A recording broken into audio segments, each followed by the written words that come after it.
Abraham Lincoln यांनी एकदा म्हटलेलं होतं की तुम्हाला जर का माणसाचं चारित्र्य तपासून पाहायचं असेल तर त्याच्या हाती सत्ता द्या। हे वाक्य हे विधान आठवण्याचं कारण इतकंच आहे की सध्या भाजपचे नेते आधी काँग्रेस राष्ट्रवादीवरती सत्तेचा दुरुपयोग करतात, हे सर्व नेते अशी टीका करायचे, परंतु आता भाजपचे नेते काही वेगळे नाहीत, तेही त्याच रस्त्यावरनं चालत असल्याचे चित्र सध्या पाहायला मिळत आहे।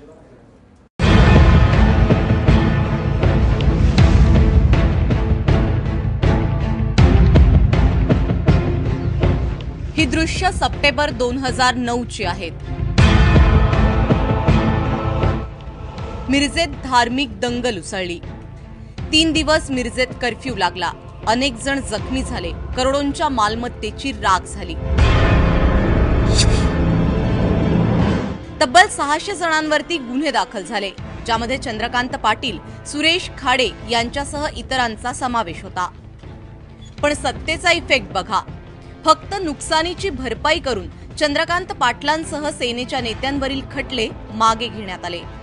मिरज दंगलीसारख्या अत्यंत जातीय दंगली होत्या आणि अशा स्वरूपाच्या दंगलीमध्ये जर का आरोपींचे नाव तुम्ही कमी करत असाल आणि गुन्हे मागे घेत असाल तर आमच्या शेतकऱ्यांनी काय गुन्हा केलेला आहे? कुठं रस्ता रोको केला, कुठं मुख्यमंत्र्याला अडवला? अशा स्वरूपाचे जे काही केसेस आहेत त्या शेतकऱ्यांचे गुन्हे मागे घेण्याची तत्परता या मंत्री महोदयांनी दाखवायला पाहिजे, ही आमची रास्त मागणी आहे। चंद्रकांत दादा आणि मंडळींनी मिरज दंगलीत काय केलं होतं ते बघा। 2 ते 9 सप्टेंबर 2009 या काळात मिरज धार्मिक दंगलींमुळे पेटलं होतं।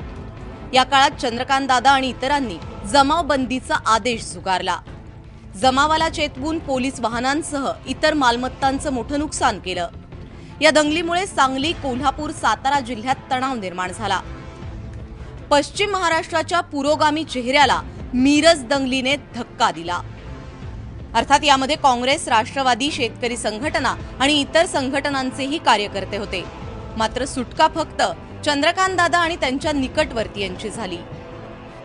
एकूण 27 दावे भागे घेतले गेले। त्यातला एक दावा हा सुरेश भाऊ खाडेंचा आणि माझ्यावरचा आहे आणि त्याची सगळी शहानिशा होऊन कोर्टाने ऑर्डर केलेली आहे। काय कोर्टावर तर काही दबाव ऑर्डर नाही। एकूण 27 दावे मागे घेतले गेले आणि शेकडो कार्यकर्त्यांना मुक्त केलेलं आहे। म्हणजे फक्त राजकारण्यांवर घेतले गेले नाही असं आपलं म्हणणं आहे। आता शेतकरी संघटना काय राजकारणी काय म्हणायचं की त्यांनी शेतकऱ्यांसाठी सर एक हिंदी में मेरा प्रश्न नाही, शेतकरी संघटनेचे घेतले आहेत, मनसेचे घेतले आहेत, शिवसंग्रामचे घेतले आहेत, मोठी यादी आहे, दोन यादी आहे। राजकीय नेते आणि त्यांच्यावरील गुन्हे वर्षानुवर्ष रखडतात, त्यामुळे असे गुन्हे निकाली लावण्यासाठी एक प्रक्रिया आहे। काँग्रेस राष्ट्रवादी सरकारच्या कालावधीमध्ये एक असा निर्णय घेण्यात आला होता की जिथे जिथे राजकीय आंदोलनं झाली, शब्द लक्षात घ्या, राजकीय आंदोलनं झाली आणि जिथे 5 लाखापेक्षा कमी मालमत्तेचं नुकसान झालं, अशा सर्व घटनांचा न्यायालयामध्ये ही घटना प्रलंबित राहतात, फाईलचाप होत राहतात प्रकरणं, आणि त्यामुळं जिल्हाधिकारी आणि एसपी या दोघांच्या अध्यक्षतेखाली एक कमिटी स्थापन झालेली आहे आणि या कमिटीने या सगळ्या प्रकरणांचा रिव्ह्यू घ्यायचा आणि जी अनावश्यक प्रकरणं आहेत ती रद्द करायची, असा तो निर्णय होता। चंद्रकांत दादांवर गुन्हा पोलिसांनी दाखल केला होता, पण सत्ता आल्यावर त्यातलं गांभीर्य अचानक कमी का झालं? जो न्याय चंद्रकांत दादांना तो इतरांना का नाही? गृह खात्याची नाडी हातात असल्याची ही जादू आहे का? असे प्रश्न विचारले तर वावगं ठरू नये। ब्युरो रिपोर्ट, एबीपी माझा।